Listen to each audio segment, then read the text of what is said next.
Good morning, everyone. I'm Roberta Skliros, Assistant Auditor-General of Financial Audit, and I warmly welcome you to our first Audit Committee Forum for 2024. I'd like to start by acknowledging the traditional owners of country throughout Victoria and recognise the continuing connection to lands, waters and communities. I pay my respects to Aboriginal and Torres Strait Islander cultures, to elders past and present, leaders past, present and emerging, and any First Nations people joining us today. In this forum, we bring together our Audit Committee chairs and members to explore the latest and emerging public sector trends and insights. Andrew Greaves, our Assistant Auditor-General, will present on common themes for our performance audit engagements. Megan Kirchner, our Assistant Auditor-General of the Parliamentary Reports and Services, will present on our VAGO's annual plan for 24-25. Dave Barry, Deputy Auditor-General, will present on cybersecurity, and I'll cover some emerging trends in financial reporting. There will be some time at the end of each presentation to ask questions, but Andrew will also round out today's session with a forum with the Q&A plenary. Some housekeeping matters for us today. You can rewind the event if you come in a little bit late, so you can start the event from scratch. If you'd like to ask a question, you can use the Q&A function, which is the speech bubble icon in the top right-hand corner of your screen. If you're really wanting an answer to someone else's question, we encourage you to please thumbs up, because we'll focus on questions with high priorities. We ask that you submit questions in your name if you're comfortable to do so, because if we don't get a chance to respond to your question today, we'll definitely follow up post the event. Towards the end of the session today, we'll also be sharing a link to you to complete a short survey that we hope you'll be able to fill in before you leave today's event. Your feedback will really help us continue to build and develop on these events. Today's event will be recorded, and after the event, we'll share with you the recording and associated slides. All right, first up this morning, I'm pleased to introduce Andrew, our Auditor-General, to present on common themes from our performance engagements. Andrew, over to you. Thanks very much, Roberta, and welcome everybody. Thank you all for attending. It probably comes as no surprise that today I've chosen the topic performance information, which is a thematic from our audits from last year, but of course it's been a thematic, I guess, for my entire term. And just reflecting on that, probably at last year's forum, I was contemplating the end of my last term, and yet here I am again in my second term. So the Public Accounts Committee, in their wisdom, determined to offer me a second term, which I've gratefully accepted. And I guess from my perspective, there's still some work to be done. And one space that works to be done is in performance information. And those of you who've heard me say this before, it might sound like a broken record, but I think it bears repeating. We've got this edifice of standards in this profession, which is really good at producing financial performance information in the setting of our general purpose financial reports. But in the not-for-profit public sector in particular, the thing I say repeatedly is that the financial information tells us how much, but never tells us how well. And we don't really have that backup of standards in the profession in reporting on performance information.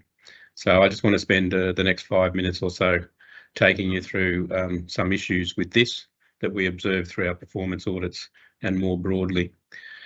I'm sure I don't need to remind most of you about the kind of models we use. This is the conceptual model, if you like, from the resource management framework that's promulgated by the Department of Treasury and Finance. For those of you at the state level, you'd be familiar with our output-based reporting, but obviously you produce outputs through processes and activities using inputs. And there I generalise that when I'm talking now about performance reporting, I'm kind of interested in all aspects of performance.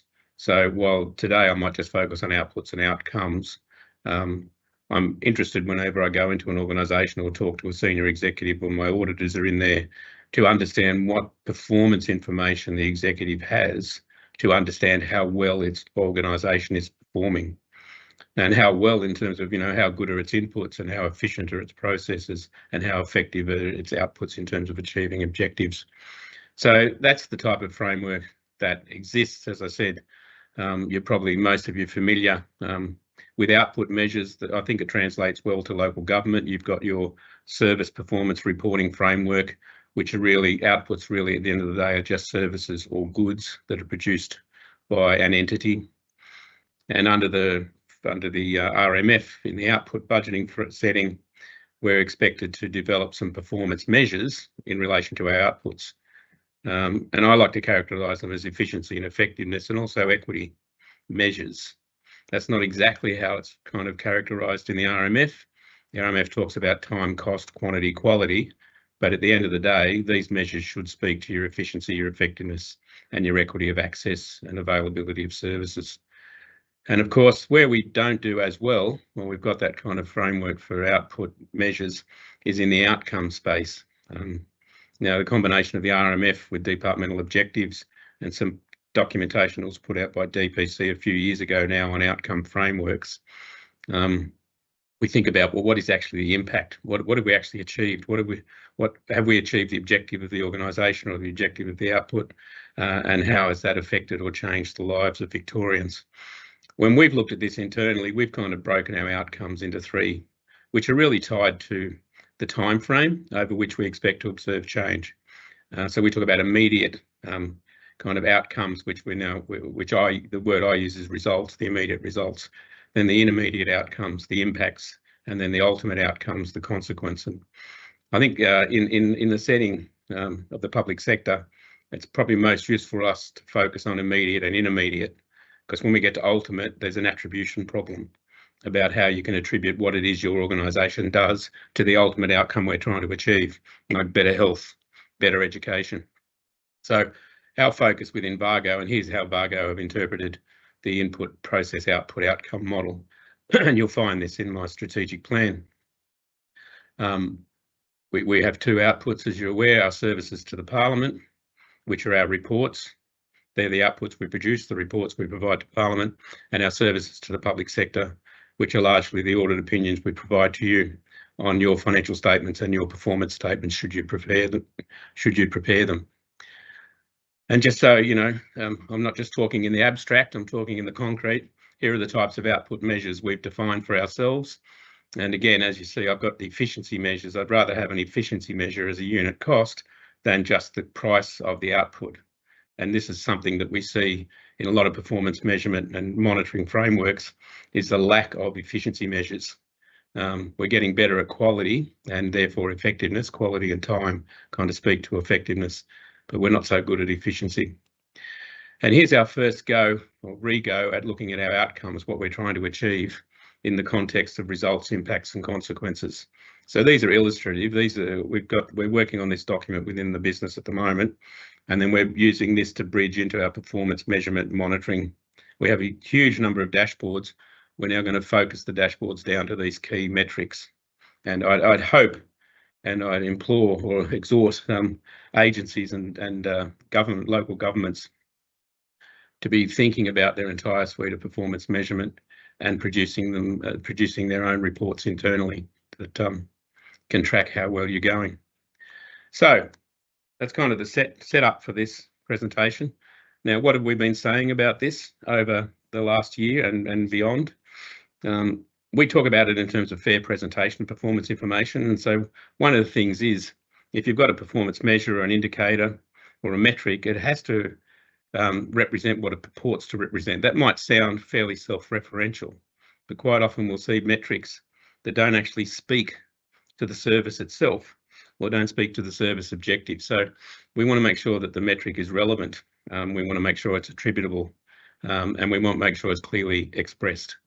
And what we find, and we talk about this, you know, for those of you who are not aware, annually we do a review of all the budget paper 3 new measures, and then we do a deep dive into a particular agency at their specific measures in BP3.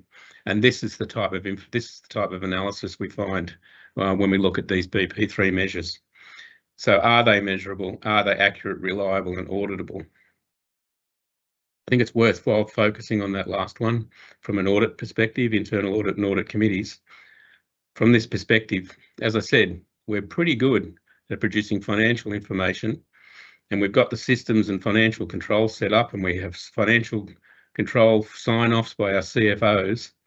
but have we got the equivalent systems, processes and controls over producing the performance information that we report? If you accept that the performance information in fact is at least equal to the financial performance information, and in fact I believe the service performance information should be privileged above the financial performance information. So I think an area internal audit could focus on is, well, what are the systems, processes, controls that tells us we're producing reliable service performance or output performance information? And again, and this is kind of a repeat finding from a number of years now, we still find conceptual problems with the BP3 output measures. They're not actually measuring outputs. There's some confusion about whether it's actually speaking to an input or a process or an output, or in fact, in some cases, some of the BP3 measures are actually speaking to organisational objectives and outcomes. So there's still a huge amount of work that needs to be done to rationalise the BP3 measures.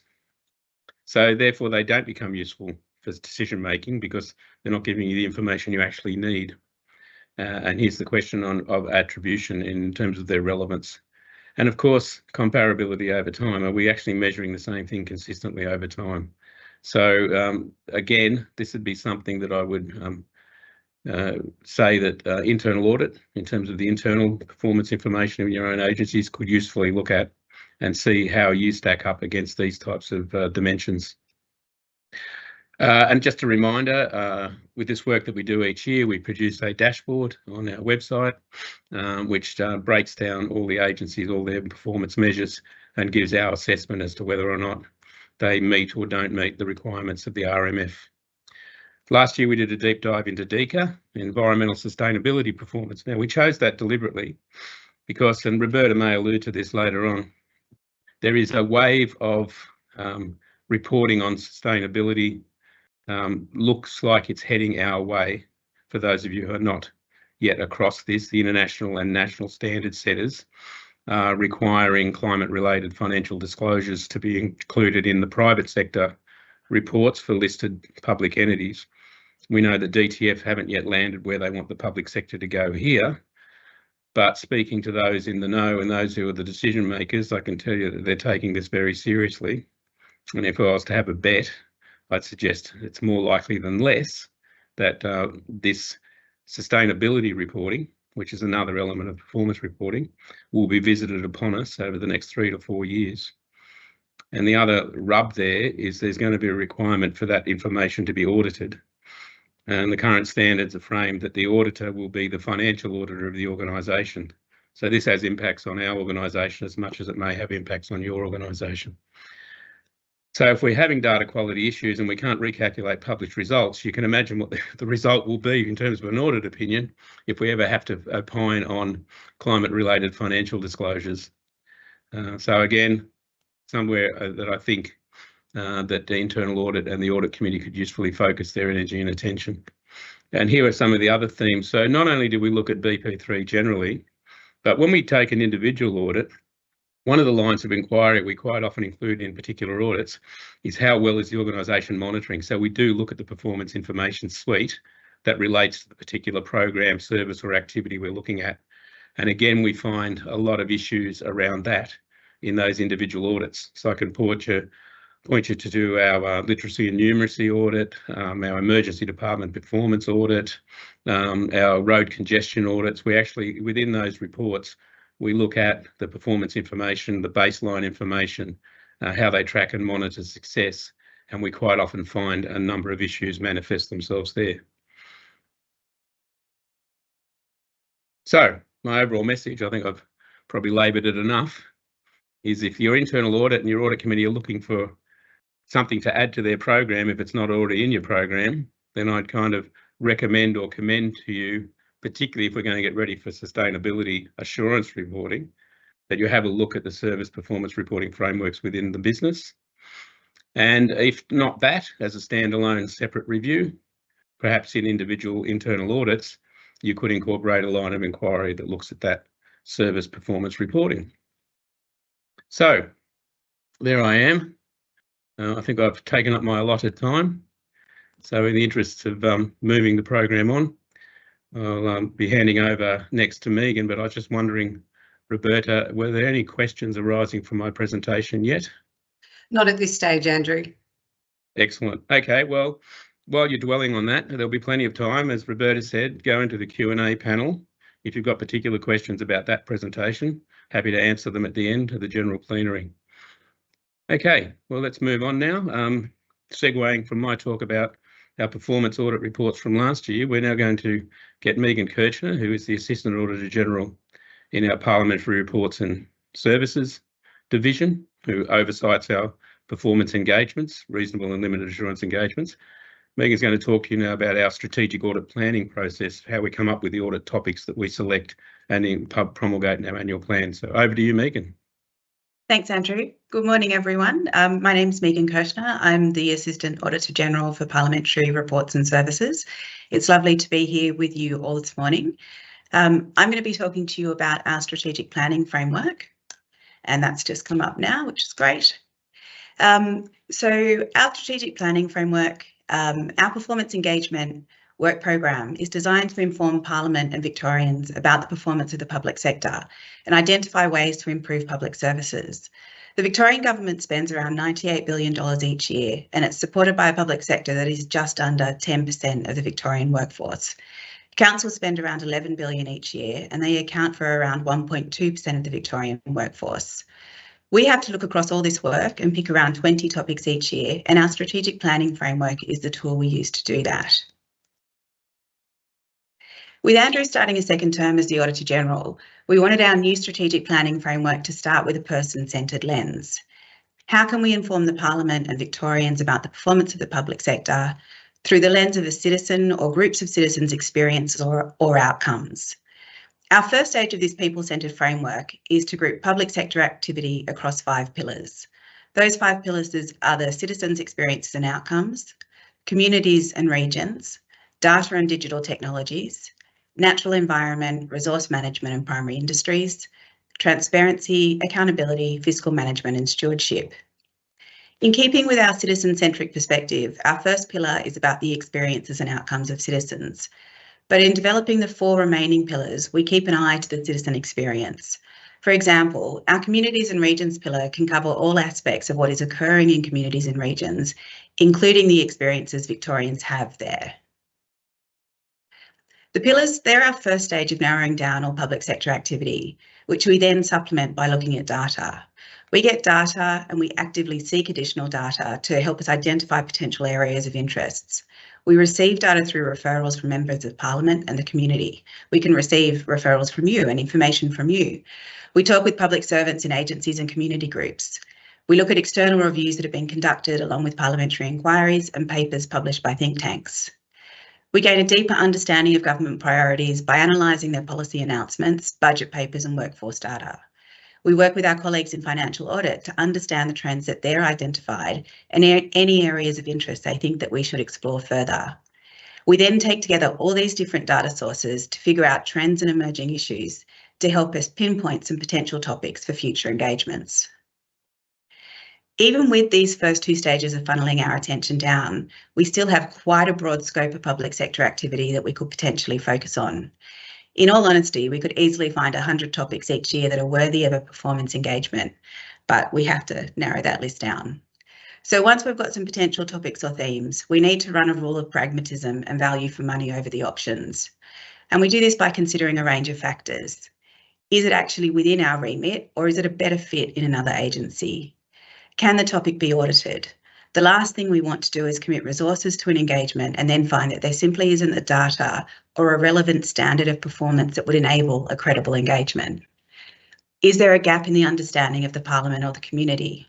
A topic can be worthy, but if the government's already publishing clear and easy to understand information that can be accessed by the Parliament and the community, there may be very little value that we can add. Are there recent reviews and inquiries? Again, a topic can be worthy, but if there's been a recent external review that's covered the field, or there's a parliamentary inquiry currently underway, what value would we actually be adding? And finally, is the timing right? Our engagements range in cost, but for most we'll spend at least $500,000. We want to make sure that in spending that public money, we're achieving the best impact we can. If an area of public sector is currently undergoing reform or a new act is going to be rolled out in the next year, it's really unlikely that our engagement around the same time of that happening will give the Parliament and the community a good return on that spend. We also need to be aware of the external context potential auditees are operating in. If, for example, a national agreement at the funding between states and territories and the Commonwealth is being renegotiated, it's not a good time for us to be looking at the activities covered by those agreements, because by the time we get to the end of the engagement, the arrangements may have changed. Now, if a topic doesn't make it through the next stage because of timing or current inquiries, they don't fall off our radar. We monitor what's happening and we bring them back for consideration the next year. Our thinking is that it sparked our interest or attention in the first place, so it's worthy of looking at in future years. Following our questions of pragmatism, we then consider the remaining topics in relation to each other and the potential impact they may have, so we can prioritise. In prioritising, we think about a range of factors, including the amount of money being spent, the number of people impacted, the importance of it within government priorities, the impact of the activity or failure of an activity, and potential risks. The mix of these factors is really important, as a singular focus on money being spent would mean that a lot of our resources would be devoted to infrastructure projects and hospitals. Likewise, a singular focus on areas that impact many citizens would mean that the most vulnerable in our society, such as children in care, who are a small group and don't constitute a big spend overall in the government budget, would not form part of our program, despite the fact that one of government's core roles is to protect the most vulnerable in society, so that should be part of our core program. Our pillars also come back in at this stage, as we aim to make sure that we have a couple of topics in each pillar each year. If our prioritisation means that a pillar doesn't rate at least a couple of topics each year, that tells us that those pillars are probably not fit for purpose for the current context and we need to relook at them. So the end result of all of that is our performance engagement program. For our 24-25 plan, we've only published the engagements we'll be doing in the next year, but for 25-26 onwards, we'll be moving back to a 3-year look ahead, and will include areas of interest and potential themes for the latter years. Our annual plan was tabled in the Parliament on the 20th of June, and you should be able to find a link in the chat now. That's all for me, Andrew. Any questions? Thanks very much, Megan. Look, we haven't got any questions yet, so from my perspective, I can. Oh, hang on, I'm just looking now because no, there's something in the published list, but it's actually the link to the annual plan that you just referred to in your talk. So we don't have any specific questions about that presentation, but I guess from my perspective and the value we're trying to add to the members of the committee and the chairs of the committee who are attending today, in explaining our strategic audit planning framework, I'm always fascinated to understand how internal audit sets its internal audit program. So maybe there's some approaches there, maybe there's some thinking there, some principles that you might want to apply in establishing your own internal audit program. You know, we ground our strategic audit planning in international auditing standards that are set for the public sector. But for example, is this thing auditable is a key question that we're always asking ourselves. So when you're actually framing up your internal audit program over the next 12 months or the next 3 years, that'd be something you'd really want to be asking your internal auditors. Is it auditable? Another approach we're adopting and thinking more so about than we have in the past is the idea of a pre-study. So some of your departments and agencies might have experienced my auditors coming out maybe even before we've initiated the audit, the official audit under the annual plan, and saying, is there some information we can gather now? And the whole idea there is we're trying to answer those questions about auditability and also answer questions about, well, you know, is somebody else better looking at this? So we're trying to do more of a continuous planning than simply do here's the annual plan, set and forget, and now we'll come back to this and revisit it when we officially start the topic. So I guess that's something to be aware of when you're engaging and when the staff, the personnel in your agencies are engaging with us. And the other plug, I guess, from Megan, she mentioned in passing that I'd really plug is we'd love to hear from audit committees about our audit program and topics, because I know a number of you work across a number of agencies and therefore are probably better placed to understand some of the systemic issues, and therefore we'd be quite keen to hear from you, and there's a number of avenues you can use to produce that. As Megan said, we get what we call referrals for topics. We get referrals from the public, we get referrals from members of Parliament, and we have on occasion had referrals from agencies. So you could add to that list of referrals, or through the Audit Committee meetings that you have and where my staff attend, you could potentially suggest topics. Thanks very much. Megan? Oh, well, someone's just asked the question. I must have anticipated it. Can you please explain more about the way in which a committee could submit a performance audit proposal? Sorry, well, that was a very prescient question. Hopefully that's explained it. So from that perspective, I'll take that as answered, and we'll move on. So we're now going to hear from Dave Barry, as I said, the Deputy Auditor-General and Chief Operating Officer. Dave has a particular bent, as everybody knows, in relation to IT, all things IT, and I'm sure he wants to talk to us all again about cybersecurity, because this landscape changes pretty regularly and pretty dynamically. So over to you, Dave. Thanks, Andrew, and welcome to the 130-ish Audit Committee members around the table. As Andrew mentioned, I'm Dave Barry, Deputy Auditor General and Chief Operating Officer, and cybersecurity is one of my core responsibilities. Today I'm going to talk through, I guess, a practical approach to how you could implement some of the findings from our recent cybersecurity audit on cloud computing products, and also drawing on our own internal experience. And I won't dwell hugely on this first slide, but what I will say is that cybersecurity is at the core of everything we do here at VAGO. We hold very valuable data sets.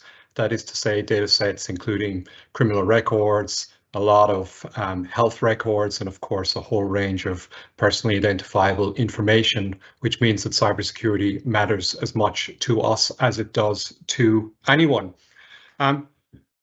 Today, I'm going to talk through how the world of computing has shifted briefly. I'm then going to talk about the most contemporary cloud cybersecurity model, and then I'm going to do a quick session on what I'm going to call perhaps a little bit presumptively a 60-second approach to assessing your foundational cybersecurity posture.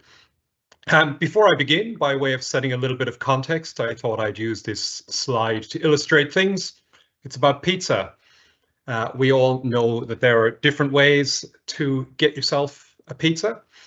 You can do it at home and do everything yourself, or, which is shown over here on the left in the black, or you can go out to a restaurant and the vendor provides everything that you need. You've got to do nothing yourself. And of course, there's some options in between. You can go to the supermarket, or you can get a pizza delivered. And what I'm really trying to illustrate here is you've got a lot of options when it comes to buying a pizza. There's been a similar shift in the world of technology.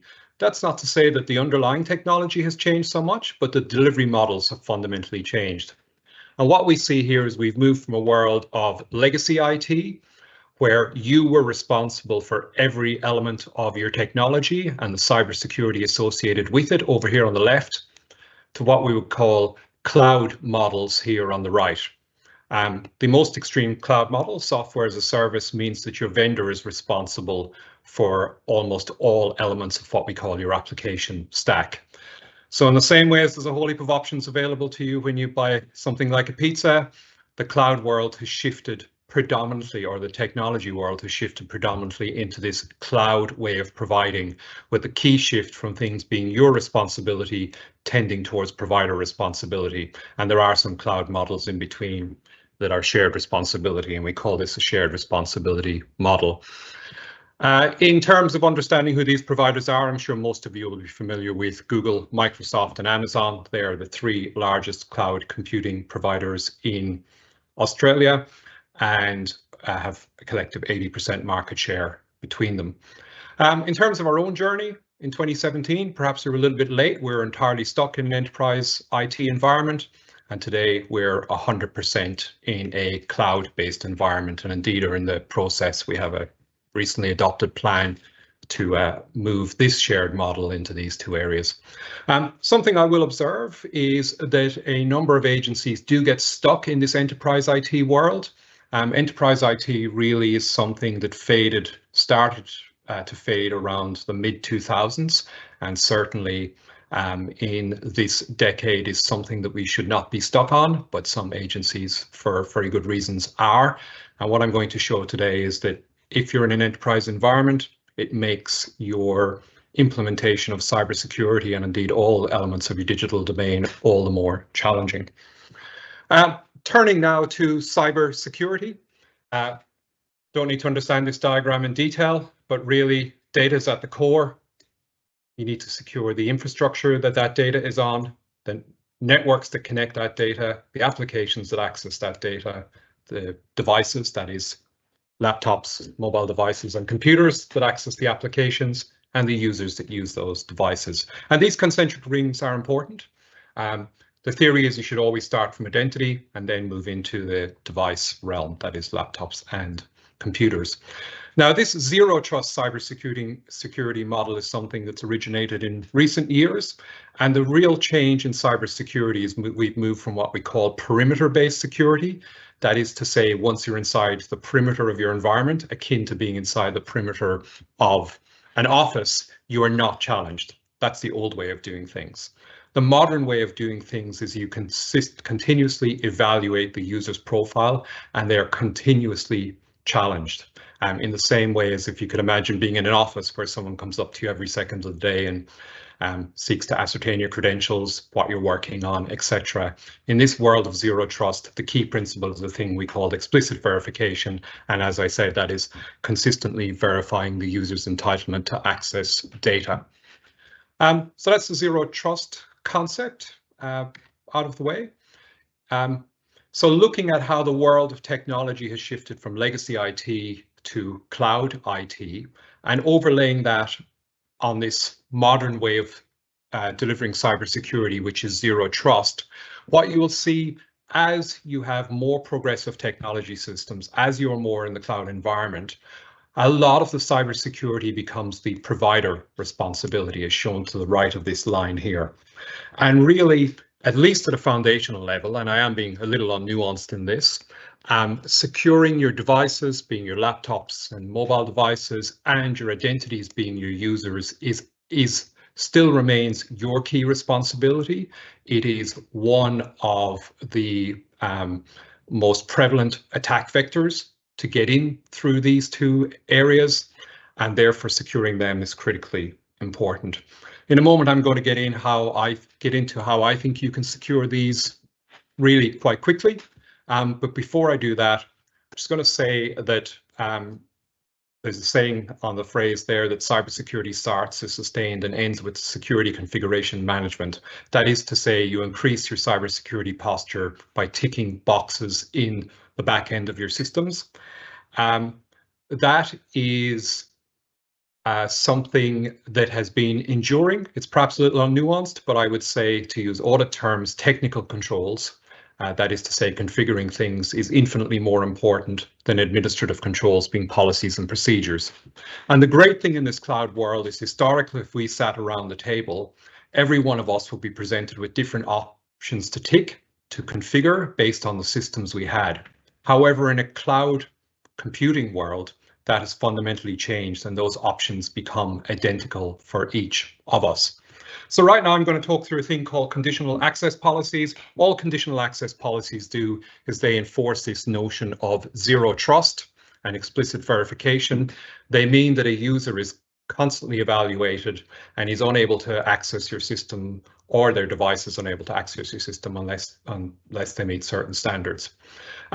By way of illustration, I said that the settings presented to everyone around this table are identical, and this is a screen grab from where you configure conditional access policies. You certainly don't need to understand this, but I'm just being illustrative to say that if each and every one of you wanted to assess your cybersecurity posture, I would encourage you to get an understanding of these configurations in your conditional access area. That is, are these 6 tick boxes ticked on this screen? And are these 7 tick boxes ticked on this screen? Again, I'm just illustrating this. I'm not going to talk through the tick boxes, but we all have the same options presented to us. Ticking those 13 boxes would greatly increase everyone's foundational posture.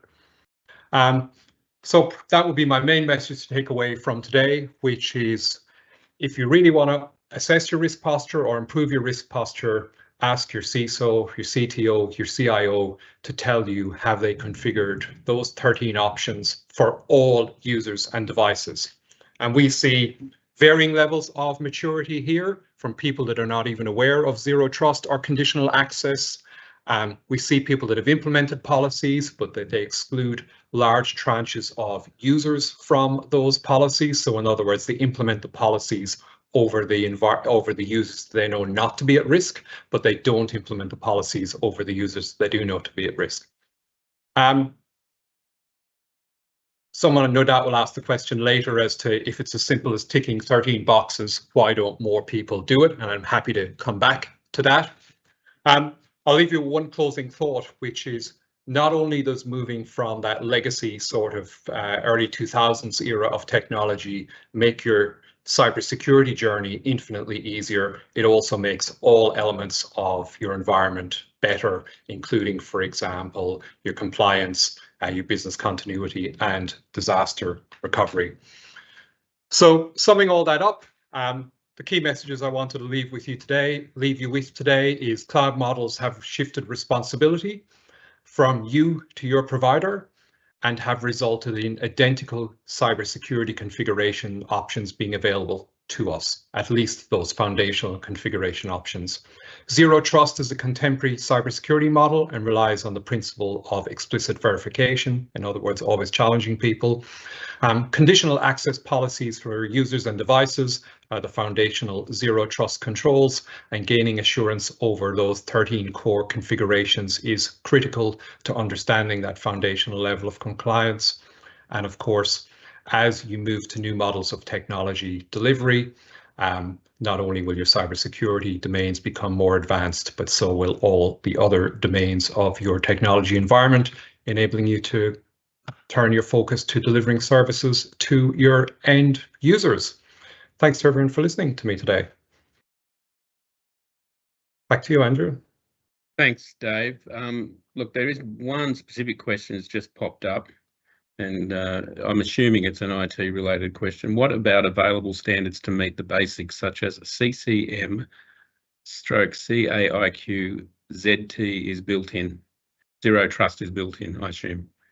Yeah, let me have a look at that question. Joe, we can come back to this at the plenary if you like. Maybe we'll hold that for the plenary. Yeah, maybe we will. And because you said people might want to ask you about why aren't all these boxes ticked anyway, so we might do that rather than try and answer that now. Yeah, I guess what I get from Dave's talk, because I experience this every day, our zero trust environment within VAGO, we take this extremely seriously. So it literally means zero trust. Even the Auditor-General's not trusted. I have to keep re-verifying who I am. And if I go overseas, suddenly there'll be a little alert pop up that someone's trying to get into the organisation from overseas. So we take that seriously. In fact, in the setting of internal audit, I guess the other thing I'd reflect on is that we outsource a lot of our work, as you know, and we actually take the security of our ASPs as seriously as we take our own security posture.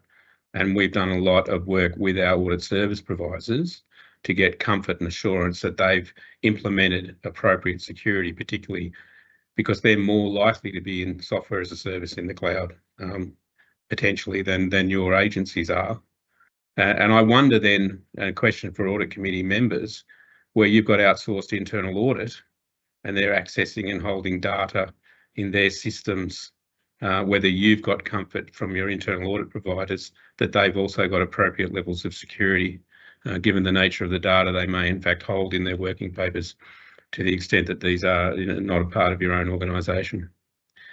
But look, there's some great questions coming in, so I'll give Dave a chance to look at those ones that are specific IT related, and we'll come back to that in the general plenary, I think. But we'll round out the final formal presentations now with Roberta Skliros. Roberta will talk to us about something that's dear to our hearts, accounting and financial reporting issues. So I'll hand you over now to Roberta. Thanks, Andrew. As Andrew said, to wrap up the presentations this morning, I'll cover off on some key reporting updates to help you in your roles as committee members.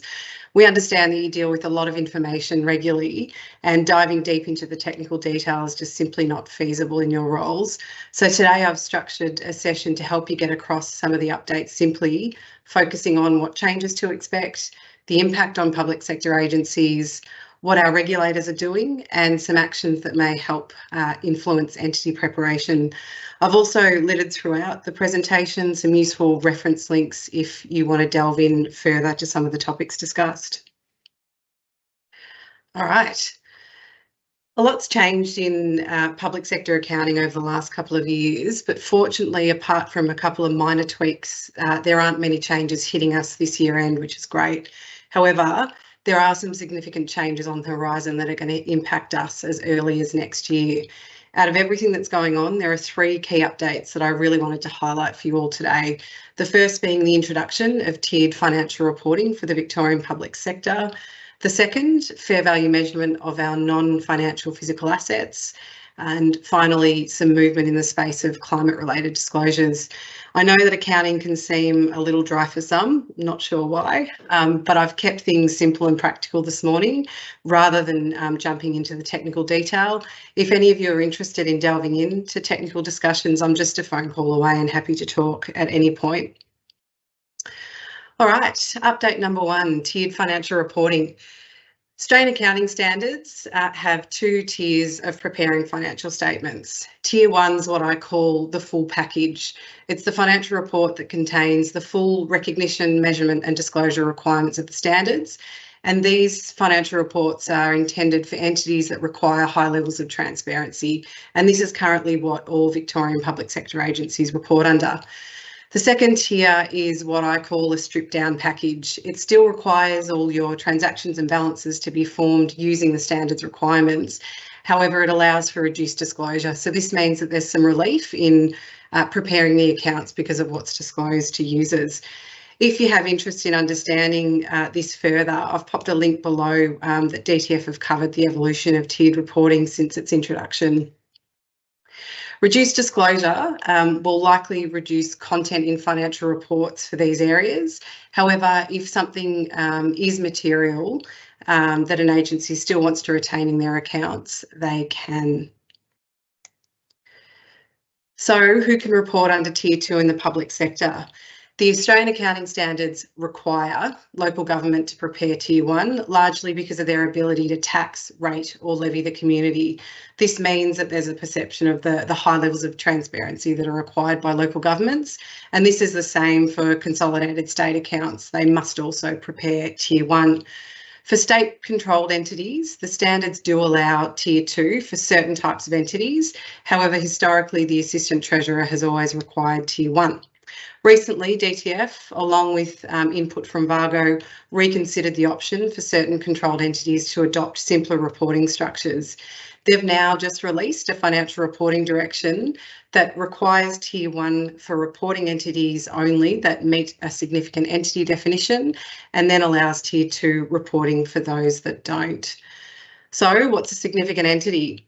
According to DTF and the FRD, if an entity is a government department or a public financial corporation like TAC or TCV, or the expenses and assets are above the thresholds on the slide, or if DTF have deemed an entity significant for future growth potential or complex transactions, then it will need to prepare Tier 1 financial reports.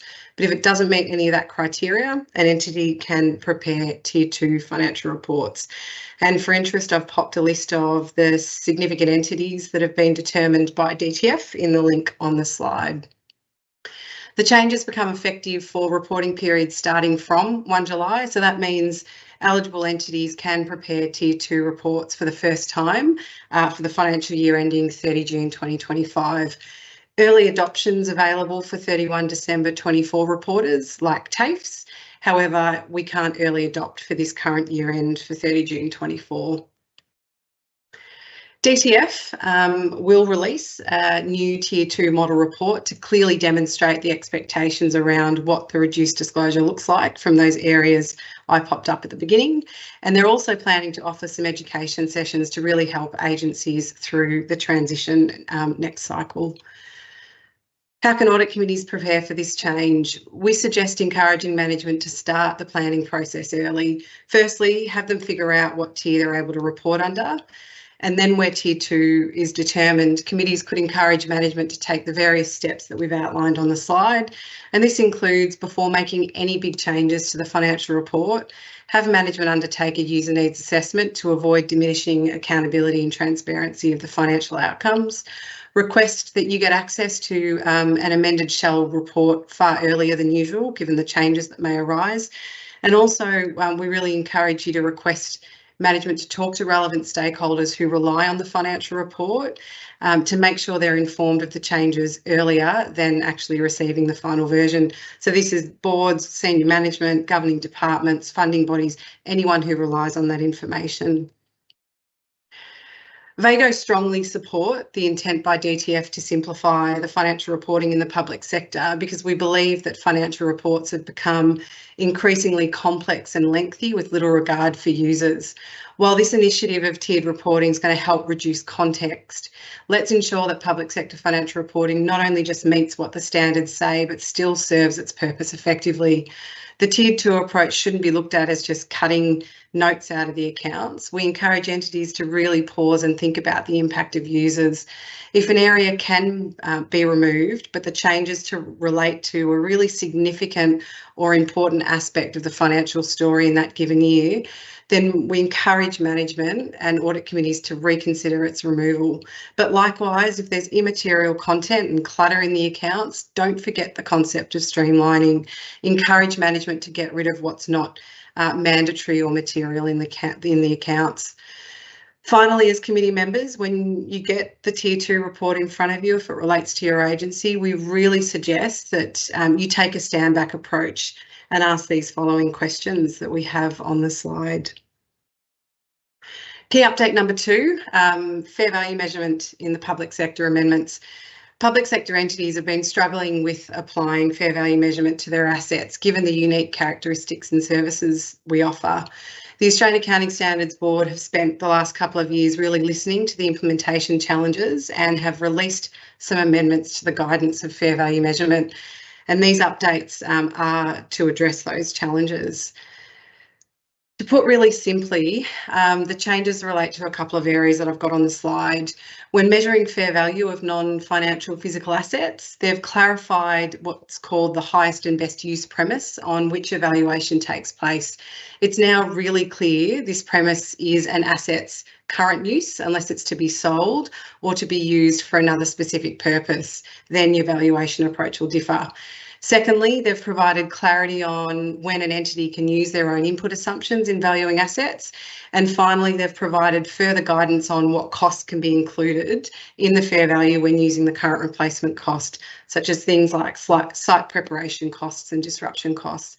These changes, especially that last dot point, do have the potential for certain entities to significantly change the valuation outcome. And if you're interested in unpacking a bit more of what those changes are, I've popped a link on our tech alert on this slide that goes into those areas in a bit more detail. The updates provide clarity and aim to address consistency across the public sector. And this is really important as the valuation of assets impacts many aspects of financial management, including your long-term financial planning and your asset management planning decisions. The changes hit next year, so this is something that really needs to be front of mind for agencies. Some entities might experience minimal impact, while others will be significantly impacted. The extent of the impact will depend on the nature and value of assets and also the volume of capital works by the agency. The valuation methods applied will also vary. So if your impact will be likely where you do apply the cost approach and where an agency is at in their revaluation cycle. So are they conducting a full reval next year? The amendments to 13, as they currently stand, are equally applicable to entities in a revaluation year and those that are only undertaking what we know as interim fair value assessments using indices.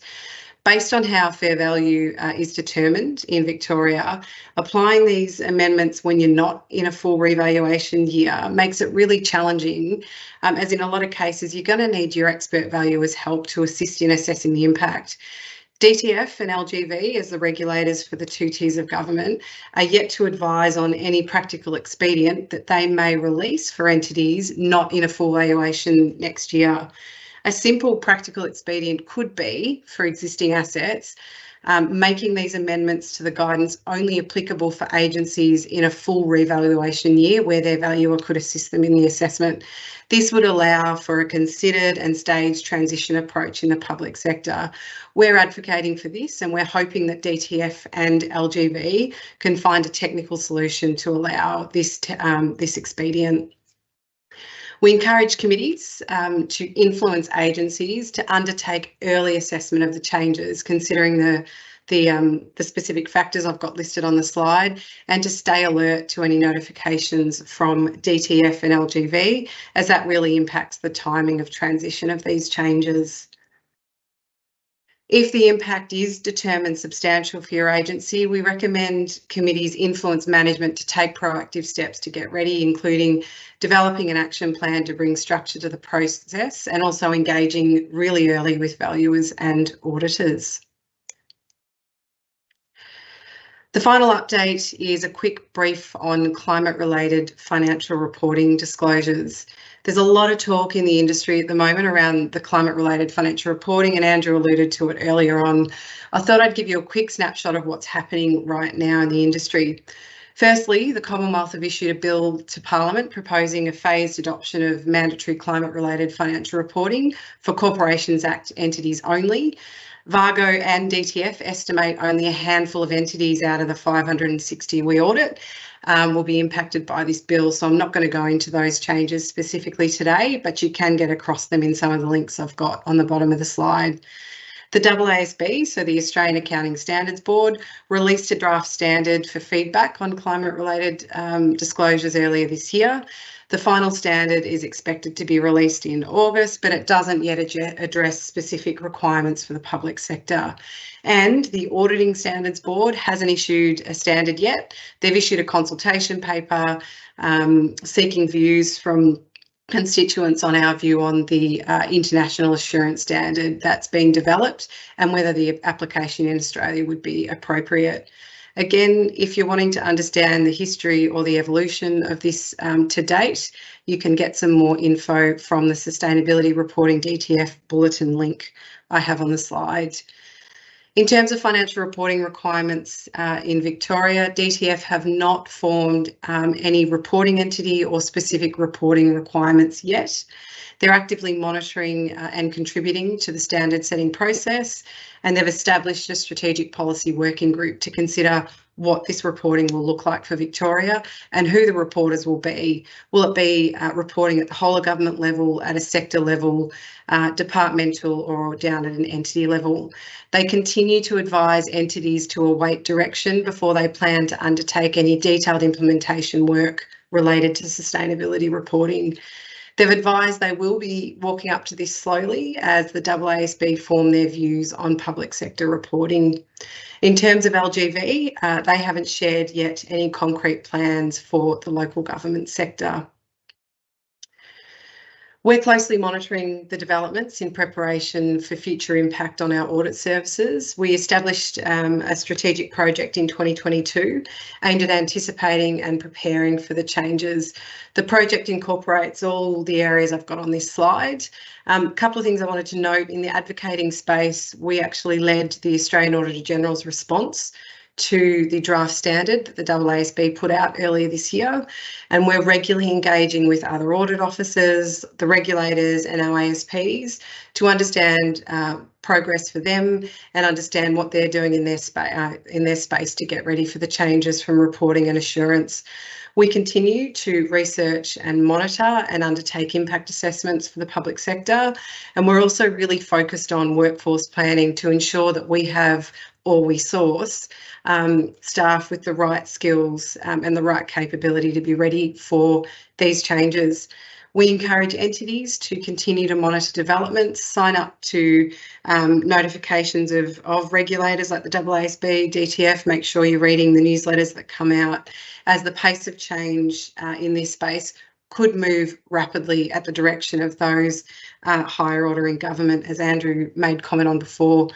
As we continue to monitor, we will share any insights via our tech alerts that we have on our website and that we communicate to agencies. And I just thought I'd pop in the links to those tech alerts that we have on our website at the end of our session today. Andrew, that's all I had to cover in terms of financial reporting updates this morning. Just wanted to see whether there are any questions. Look, Roberta, there's no specific questions in relation to your presentation, so I think from that perspective we might just move into the general plenary. I can see a number of questions have been now published, so thank you all for your questions. Just reflecting on the last part of your presentation, I guess the way I'm reading that in terms of sustainability reporting and assurance is we should be alert, not alarmed, and we probably should just have a watching brief at this moment until DTF determine what they want to do for the state government at least level, and maybe LGV will have a view on it in terms of local government. Okay, well, this part now of the forum is the one that we get a lot of feedback from, where you say you get a lot of value out of it. So the value, of course, relates to the questions you ask. We've spoken about how a committee can submit performance audit proposals. John Watson wanted to know about performance reporting. He's worried that we'll have 1,000 flowers blooming if all the local governments try and go and look at their performance reporting approaches. Is there any draft or model scope to help ensure greater consistency in relation to how an internal auditor might approach this? Look, there are a number of models. Most recently, we reported on local government performance reporting as a whole on the 23rd of May 2019. So I'd commend that report to you, and that report talks about some good practice frameworks and models. It talks about the ROGS model, for example, and other models. The New Zealand XRB published some performance reporting standards. Now, of course, we tried to get some performance reporting standards in the Australian setting through the AASB, and the exposure draft was withdrawn after a lot of noise and submissions a few years ago. I think the AASB is going to try and revisit that performance reporting standard over the next year or so, at least I hope they will. So I would commend that to you, but I'd also commend the reports we do on our budget paper 3 reviews, because the criteria and the lines of inquiry within that could give you a guide for your internal auditors as to how they might approach reviewing either your entire suite of performance information or at least a subset of it in a particular audit setting. So I hope that's answered your question, John, but as always, we're always happy to continue to engage on these things outside the forum. The next question I've got, it relates to internal audit providers, and the question is, does the Auditor-General's Office evaluate internal audit providers, and or are we able to assist agencies on who to recommend? Well, I think the second part would be problematic for us. I don't think we should be recommending internal audit providers, given that we look at internal audit as a part of your internal control structure.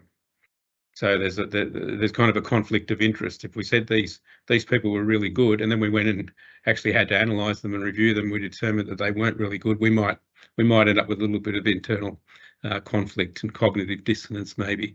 So we wouldn't recommend individual internal audit providers. We understand that the field, if you like, is constrained because under the auditing standards, an external auditor can't also be an internal auditor, and we impose that on our audit service providers. So if they are providing external audit services to you through our organisation, they can't then also be the internal auditor. So that's a natural constraint.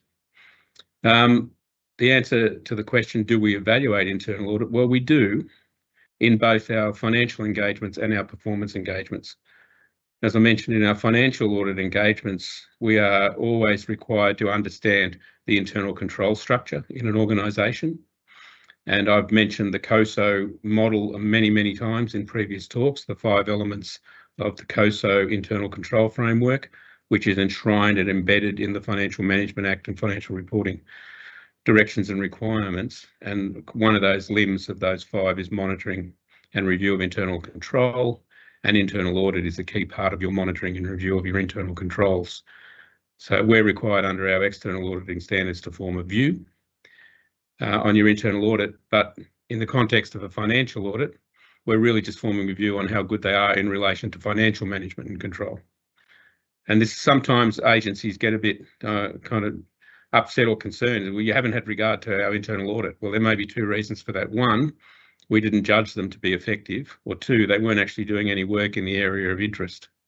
But by the same token, in the performance side, if we're doing a performance audit in our strategic audit planning, one of the things, that's why I mentioned pre-studies, one of the things we'd be keen to understand is whether or not there's been any other evaluations of this service, program or activity, and quite often internal audit does those.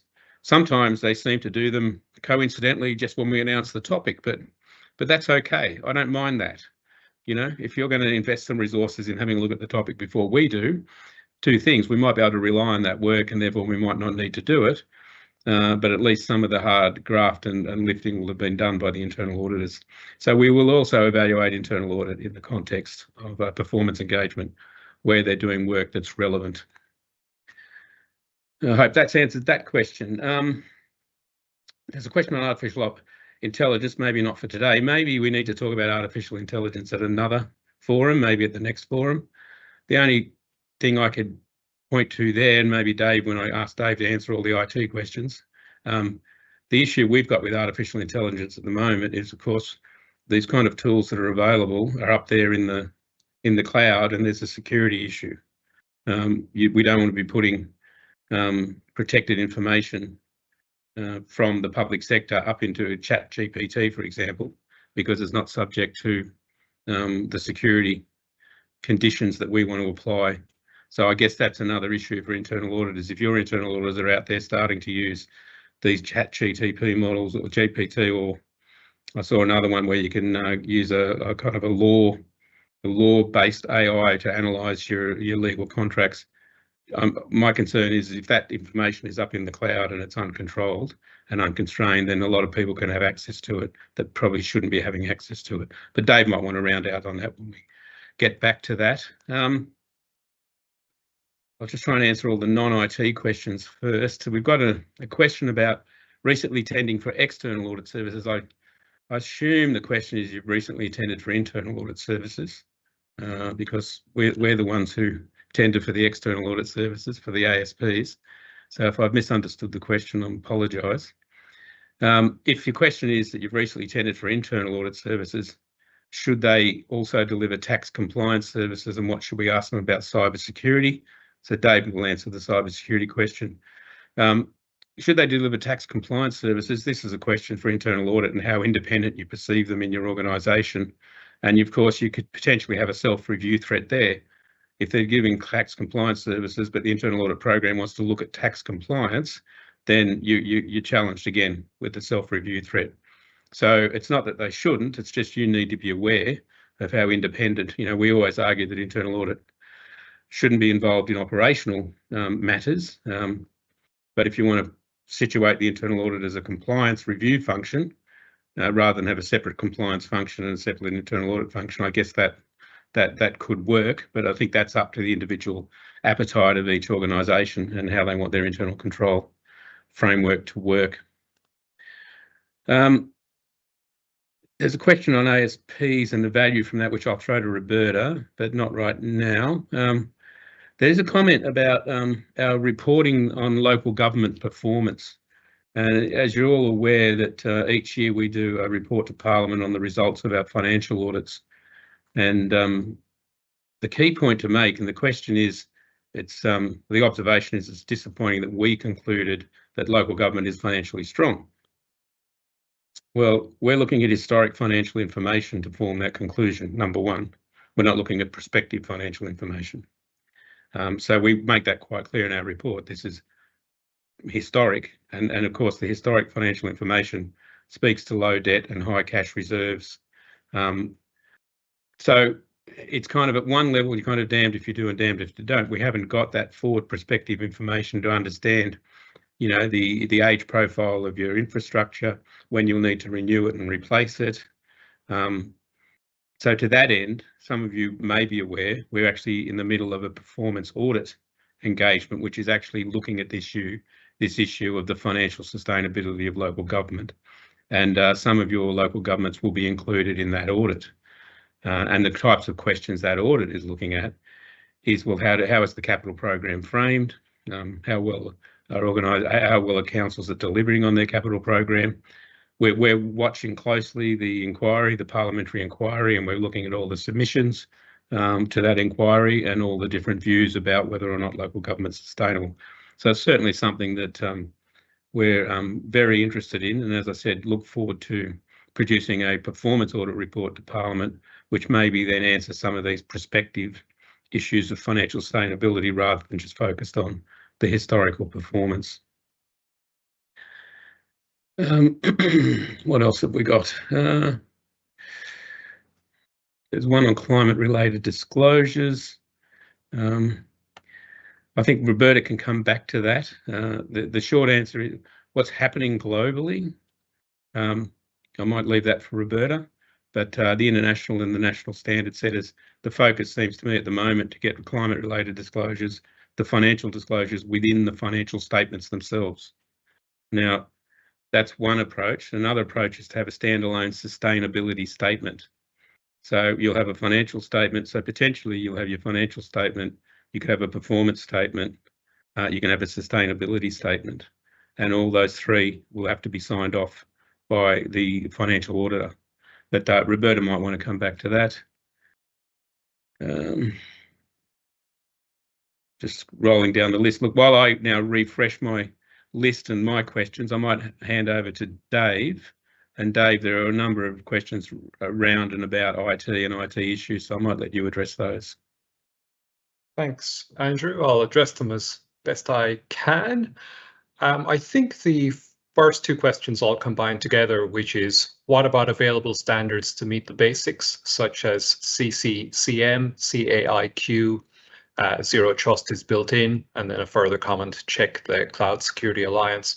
I might just ask Emily if you could put my slide that I have just live for a second. Look, my general view on standards and frameworks is, I should first start by saying I live in this world. I'm intimately familiar with all of them and spend a lot of time reading through the standards. I think the key thing not to lose is that most agencies' security posture still remains reasonably immature. And the thing to not forget is all of these standards have been harmonized. So in the same way as if you look at motor vehicle standards, be it the NHTSA in the States, the Euro NCAP in Europe, or ANCAP here, they all point you in the same direction, which is things like seat belts and airbags in cars.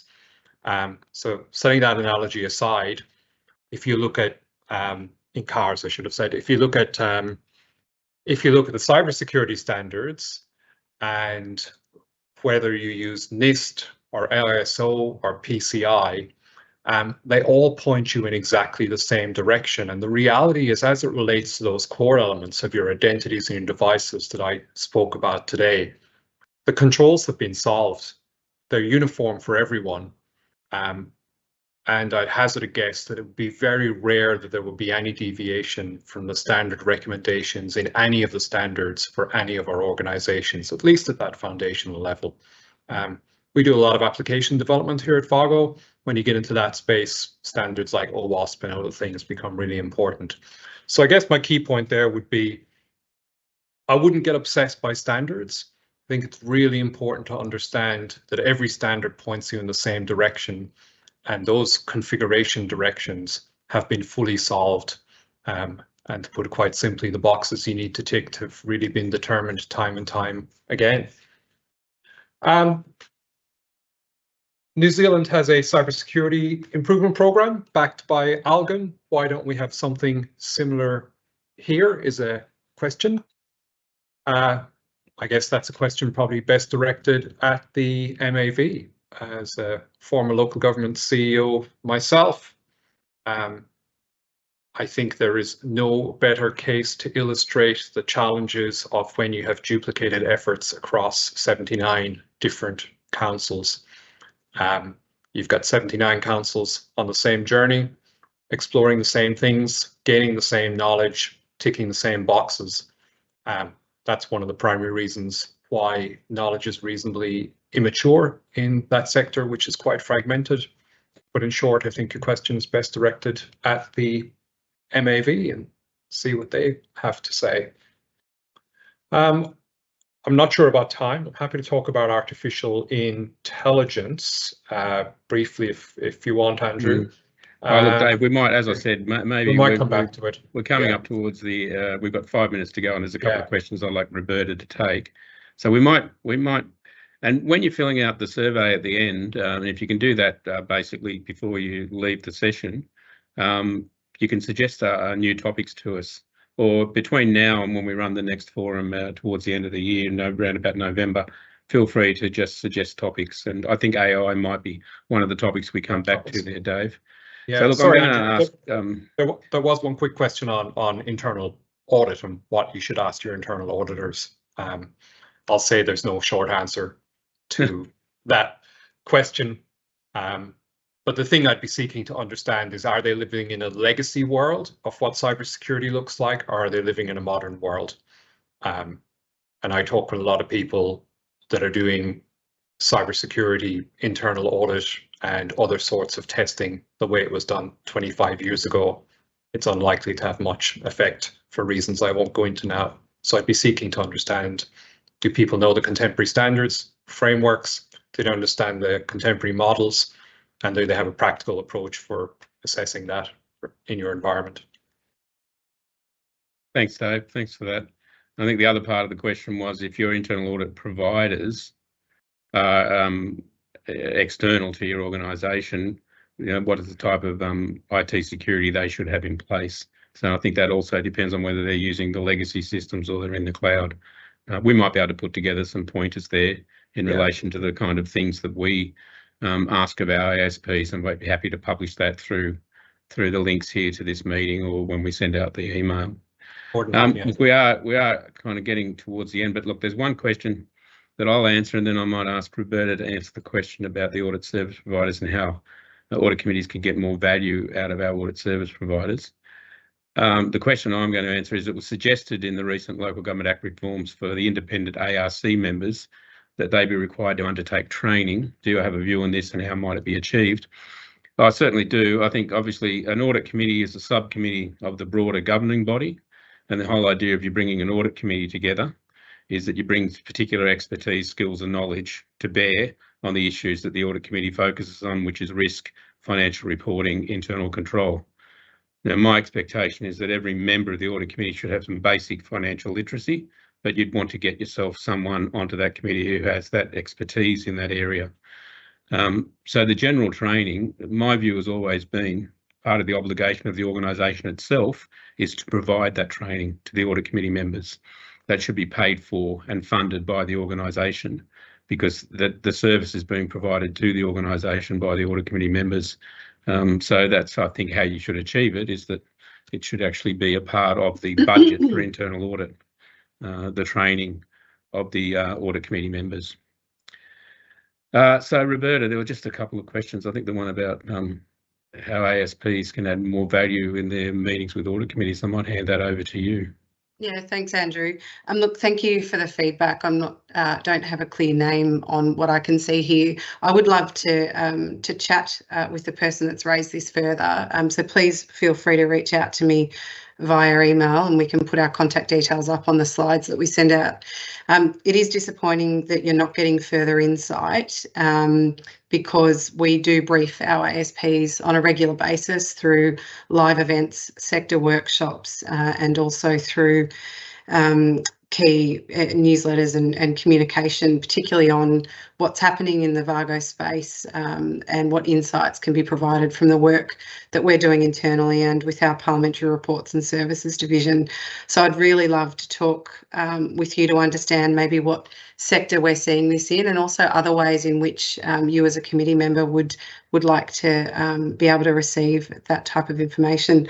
I think in terms of the climate question, what's happening globally, the International Public Sector Accounting Standards Board is actually preparing public sector disclosures, which is what the AASB are awaiting. Obviously, the standards will look quite different for public sector relative to private sector. So in that space, we're closely monitoring that. If you are interested in having a look at what's been reported, as an example, DTF in 2022 released their climate-related risk disclosure statement, and that's up on DTF's website, and there's a link in my pack when you receive it for that. And DTF also, for state-controlled entities, enhance their environment reporting under FRD 24, where a lot of you will be reporting in that space in your annual reports. But there's no sort of best practice public sector actual reporting that I can point to at this point, but we'll look to see whether anything does exist and share it with committee members through our research if we come across it. Thanks very much, Roberta. Look, we've come exactly to 10:45, the scheduled finish time for the forum, so I don't know if that's good management or just good luck. But I think we've answered most of the questions. If we haven't, we'll look through the question list, and if you've given your name, we'll try and get back to you individually. Otherwise, we might, again, through email, try to answer any of the questions that weren't answered. So thank you all for your attendance. I hope you got value out of it. One way for us to understand whether you got value out of it is for you to fill out the event survey. Lucy's now posted that in the Q&A, so there's a link to our event survey. If you could take some time right now to fill that in, that would be great. We'll send out an email. The link will be in that as well. But we really appreciate your feedback about these events so that we can shape them so that they provide the greatest value to you. So all I can do now is wish you a great day. Hope you have a great weekend. Hope you're staying warm, particularly for those in regional and rural Victoria and even Melbourne today with the -1 degrees. And all the best. And I look forward to talking with you again in within 6 months. Thanks very much.